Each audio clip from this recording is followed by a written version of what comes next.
ಅನುದಿನದ ಆಹಾರ ಆಗಸ್ಟ್ 28 ಶುಕ್ರವಾರ.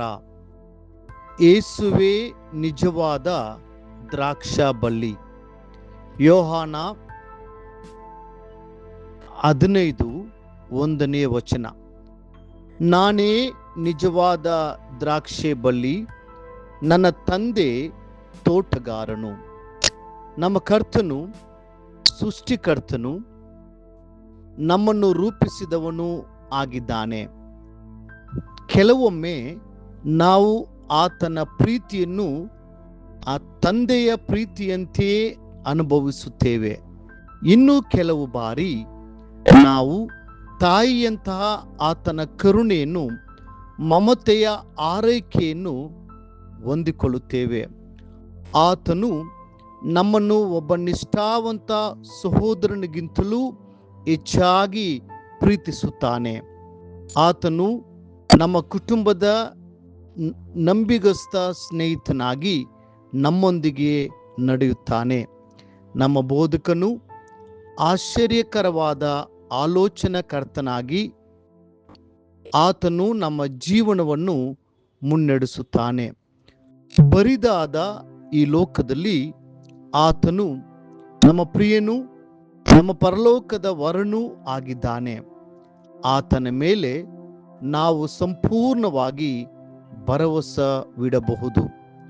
ಯೇಸು ಕ್ರಿಸ್ತನು ಯಾರೆಂದು ತಿಳಿಯಲು ಜಕ್ಕಾಯನು ಆಲದ ಮರವನ್ನ ಹತ್ತಿದಾಗ ಕರ್ತನು ತನ್ನನ್ನು ಅವನ ರಕ್ಷಕನೆಂದು ಪ್ರಕಟಪಡಿಸಿಕೊಂಡನು. ಲೂಕ 19:4 ಮತ್ತು 9. ಆತನು ತನ್ನ ಪ್ರಾಣವನ್ನು ಪ್ರಾಯಶ್ಚಿತ್ತ ಬಲಿಯಾಗಿ ಅರ್ಪಿಸುವುದರ ಮೂಲಕ ಲೋಕದ ಪಾಪವನ್ನು ಆತನು ಪರಿಹರಿಸುವ ದೇವರ ಕುರಿಮರಿ ಆಗಿದ್ದಾನೆ.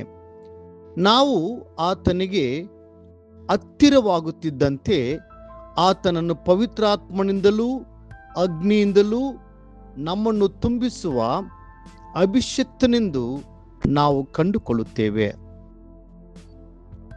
ಆತನನ್ನು ಇನ್ನೂ ನಿಕಟವಾಗಿ ತಿಳಿಯಲು ಬಯಸುವವರಿಗೆ ಆತನು ತನ್ನನ್ನು ಸಕಲ ರೋಗಗಳನ್ನು ಗುಣಪಡಿಸುವ ಮಹಾವೈದ್ಯನೆಂದು ಪ್ರಕಟಪಡಿಸಿಕೊಳ್ಳುತ್ತಾನೆ. ಕರ್ತನು ಯಾರೆಂದು ನೀವು ದಾವೀದನನ್ನು ಕೇಳಿದರೆ ಅವನು, ಕರ್ತನು ನನಗೆ ಕುರುಬನು, ನಾನು ಆತನ ಮಂದೆಯಲ್ಲಿ ಒಬ್ಬನು ಎಂದು ಉತ್ತರಿಸುವನು. ಆದರೆ ಈ ದಿನದ ವಾಕ್ಯದಲ್ಲಿ ಯೇಸು ತನ್ನ ಕುರಿತಾಗಿ ಮತ್ತು ತಂದೆಯ ಕುರಿತಾಗಿ 2 ಅತ್ಯದ್ಭುತವಾದ ಸತ್ಯಗಳನ್ನು ಪ್ರಕಟಿಸುತ್ತಾನೆ. ಆತನು ನಾನೇ ನಿಜವಾದ ದ್ರಾಕ್ಷಾ ಬಳ್ಳಿ ಎಂದು ಘೋಷಿಸುತ್ತಾನೆ. ಆ ತರುವಾಯ ನನ್ನ ತಂದೆಯು ತೋಟಗಾರನು ಎಂದು ಹೇಳುತ್ತಾನೆ. 3ನೆಯ ಸತ್ಯವೂ ಪ್ರಕಟಿಸಲ್ಪಟ್ಟಿದೆ. ವಿಶ್ವಾಸಿಗಳೇ ಕೊಂಬೆಗಳು, ನಾನು ದ್ರಾಕ್ಷೆ ಬಳ್ಳಿ, ನೀವು ಕೊಂಬೆಗಳು. ಒಬ್ಬನು ನನ್ನಲ್ಲಿಯೂ ನಾನು ಅವನಲ್ಲಿಯೂ ನೆಲೆಗೊಂಡಿದ್ದರೆ ಅವನೇ ಬಹಳ ಫಲ ಕೊಡುವನು. ಯೋಹಾನ 15:5.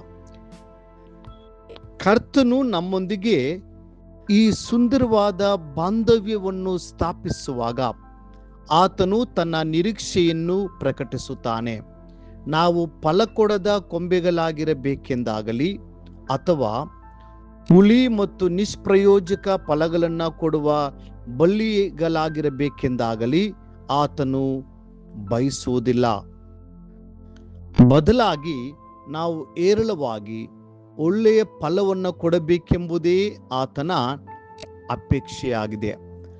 ಆತ್ಮನ ಫಲವೇ ಆ ಒಳ್ಳೆಯ ಫಲವಾಗಿದೆ. ಆದರೆ ದೇವರಾತ್ಮನಿಂದ ಉಂಟಾಗುವ ಫಲವೇನೆಂದರೆ ಪ್ರೀತಿ, ಸಂತೋಷ, ಸಮಾಧಾನ, ದೀರ್ಘಶಾಂತಿ, ದಯೆ, ಉಪಕಾರ, ನಂಬಿಕೆ, ಸಾಧುತ್ವ, ಕ್ಷಮೆ, ದಮೆ ಇಂಥವುಗಳೇ.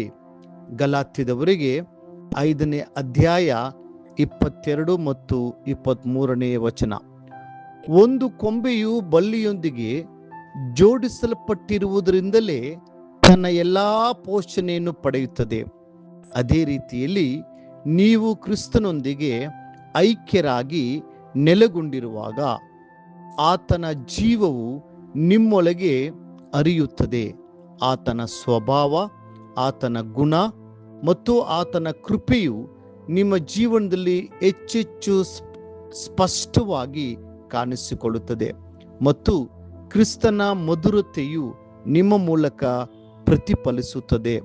ಪ್ರಿಯ ದೇವರ ಮಕ್ಕಳೇ, ಇತರರು ನಿನ್ನ ಜೀವನದಲ್ಲಿ ಆತ್ಮನ ಫಲವನ್ನು ಕಾಣುವಾಗ ಕರ್ತನು ಉತ್ತಮನಾಗಿದ್ದಾನೆಂಬುದನ್ನು ಅವರು ಸ್ವತಃ ಅನುಭವಿಸುವರು. ಮುಂದಿನ ಅಧ್ಯಯನಕ್ಕಾಗಿ ದೇವರ ವಾಕ್ಯ. ನೀವು ಬಹಳ ಫಲ ಕೊಡುವುದರಿಂದಲೇ ನನ್ನ ತಂದೆಗೆ ಮಹಿಮೆ ಉಂಟಾಗುತ್ತದೆ ಮತ್ತು ನೀವು ನನ್ನ ಶಿಷ್ಯರಾಗುವಿರಿ. ಯೋಹಾನ 15ನೇ ಅಧ್ಯಾಯ 8ನೇ ವಚನ. ಈ ದಿನ ಓದುವ ದೇವರ ವಾಕ್ಯ. ಮುಂಜಾನೆ ಕೀರ್ತನೆ 123, 124, 125 ಅಧ್ಯಾಯಗಳು. ಸಂಜೆ 1 ಕೊರಿಂಥದವರಿಗೆ 10ನೇ ಅಧ್ಯಾಯ 1ರಿಂದ 18 ವಚನಗಳು. ದೇವರು ನಿಮ್ಮನ್ನು ಆಶೀರ್ವದಿಸಿ ಕಾಯಲಿ.